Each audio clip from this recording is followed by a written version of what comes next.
Stung by a no-deposit house scheme. There's no land, there's no house, nothing.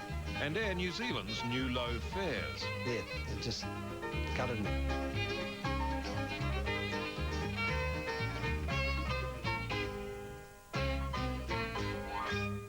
We start with a shocker, really.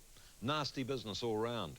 We know at least 9 victims, and that doesn't include tradespeople who've been shafted.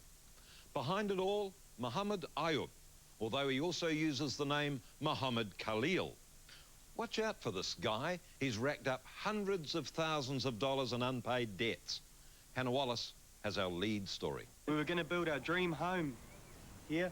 And now it's all turned to custard. This is where we were going to build our retirement home. And now we've lost our money and our home. This is going to be a house for me and my family, but it's not going to happen. And I'm very, very angry. 3 sections, 3 fields of dreams unrealised. And at the centre of them all, this man, Muhammad Ayub, and his company, Trendy Homes. Let's start with Tasa's story. Tasa Vaikali already has 3 young children, and in a few months she'll give birth to 3 more. Tasa is carrying triplets, so things are pretty tight in the Vaikali household. But back in July, she thought she'd found a way to get ahead. A no-deposit house she thought she could afford. Of course, I was really desperate for that land. I need a house for my family. Tasa chose this section. Her deal with Muhammad Ayub was for a no-deposit house and land package. Muhammad would buy the land, build the house and arrange 100% finance. For all this, Muhammad wanted Tasa to pay him an administration fee of $3,500. And I said, have you bought the land? Yes, everything is ready now. Don't worry. I just want you to give me the money, and then I need in cash. If you want the house, just sign it right now. I don't know what to do. And you wanted the house? But I wanted the house because they mentioned they will give the house to somebody else. So Tasa signed the contract and paid the fee in September. Now, Muhammad had talked of a 12-week building period, and Tasa expected to be in her new house by November. But weeks passed and the section remained empty. I went to the place, there's no building, there's no house there yet. October. And then my family and the friends start talking. It's very shame that they think that I just make it up, you know? Eventually, Tasa called the real estate company who marketed this property. And after weeks of waiting, she discovered that Muhammad had never actually bought this section. He didn't own the land on which she was going to have her dream home built. Furious, she asked him to pay back all the money that she'd paid him. You took the money. You haven't done anything. There's no land, there's no house, nothing. So that administration fee, what was that for? $3,500 for doing nothing. You just get it just like that. That after all these months that we save up, it means nothing to him. And I hate this man. For what he did to me and my family, it's very unforgivable. Belinda Law and Steve Jardin also put their faith in Muhammad Ayub and Trendy Homes.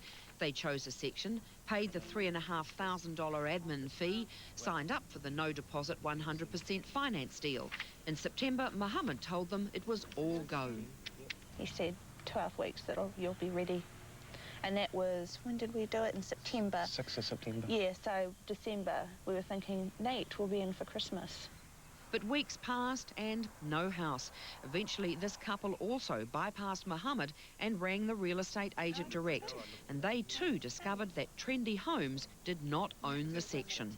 Oh, I was furious. I just felt sick. I said, I'm going to be sick. And that was it, really. Yeah, I got the same sentence from everyone. Stay calm, stay calm. Steve and Belinda are getting married soon, but they can no longer afford a honeymoon. And with no house to move into, they're back living with Mum and Dad. I used to pass the section on my way to work every day. And I used to always look at it, oh, that's going to be our home soon. And now I can't even look at it when we go past, just turn the other way. So a pattern had emerged, but Tasa, Belinda and Steve had no idea they weren't the only ones caught out.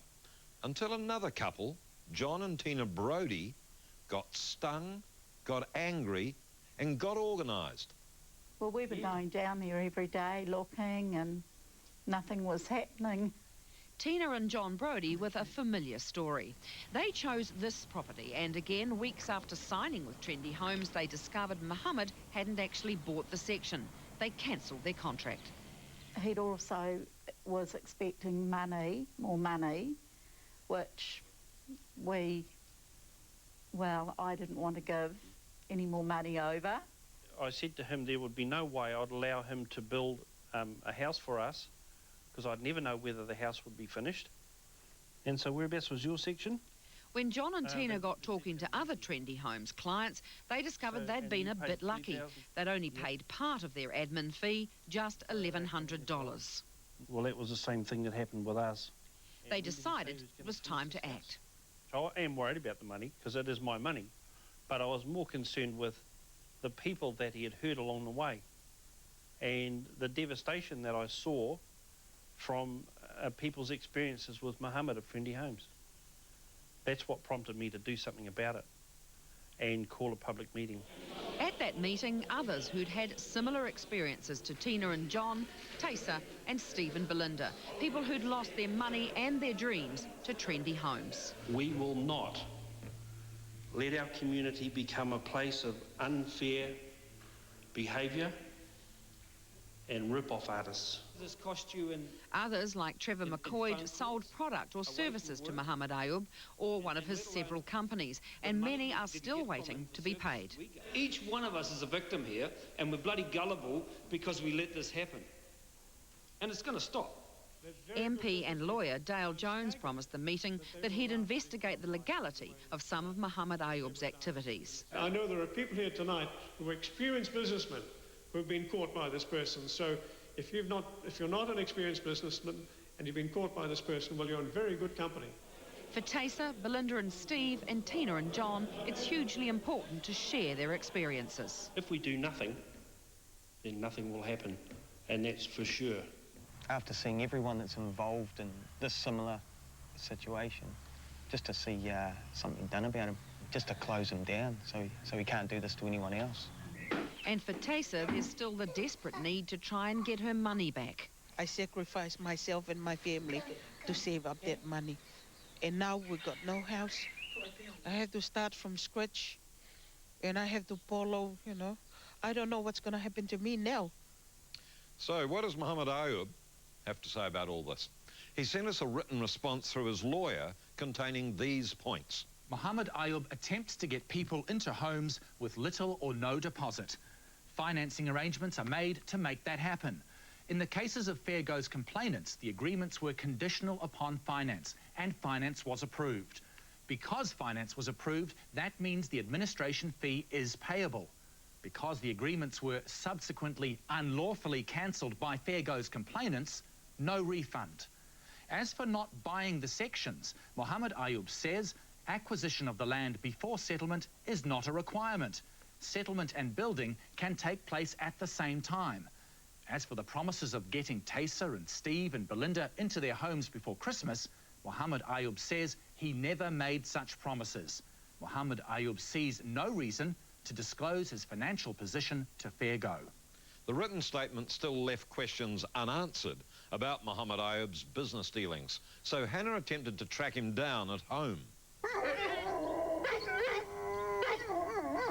Well, it's hard to believe that noise wouldn't have roused someone from inside. Hello, can you come to the door, please? Got a large property. No sign of everyone out the back here. And there are 4 cars in the driveway. But eventually, someone sounding very much like Mohammed answered the doorbell. Hello? Yeah, hello, Mohammed. Who's calling, please? My name is Hannah Wallace from Fair Go. I'd like to talk to you, please. We waited and waited, and this time... Could you please come to the door? Someone else answered. Well, Mohammed's not available at the moment. What's the problem? It's Hannah Wallace from Fair Go. I wish to ask him some questions. Asking him some questions. That's right. In reference to what? Well, I'd rather discuss that directly with Mohammed, thank you. Have you got a camera down there? Have you got a camera here near the doorbell? Yes.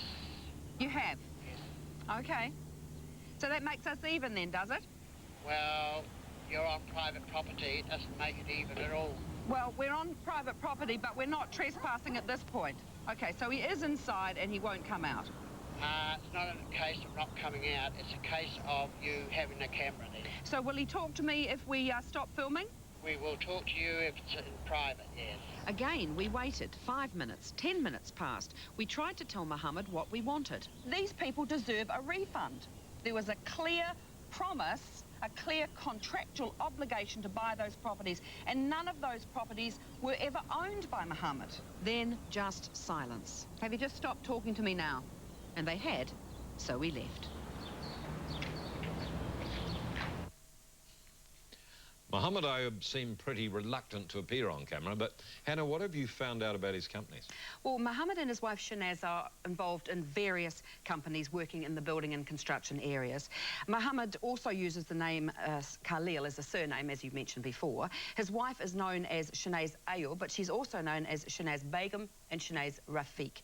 And we've also learnt that Mohammed's companies owe, at last count, over $300,000 to about a dozen different creditors. Was anybody going to do anything about that? Well, just in this morning's Herald, there was a notice of application to put Trendy Homes into liquidation, and the plaintiff there is Westpac. We also know of 2 other companies belonging to Mohammed and his wife who are facing liquidation. Now, as to our complainants, they're going to band together and take a case against Mohammed Ayub to the Disputes Tribunal. Thanks, Hannah. And good on those home buyers for getting organised and fighting back. But one last point, buying a house with no deposit can be a very dodgy proposition. If you're thinking of doing it, essential to get professional advice. After the break, how many of Air New Zealand's new fares are actually cheaper? When I see something on TV that they say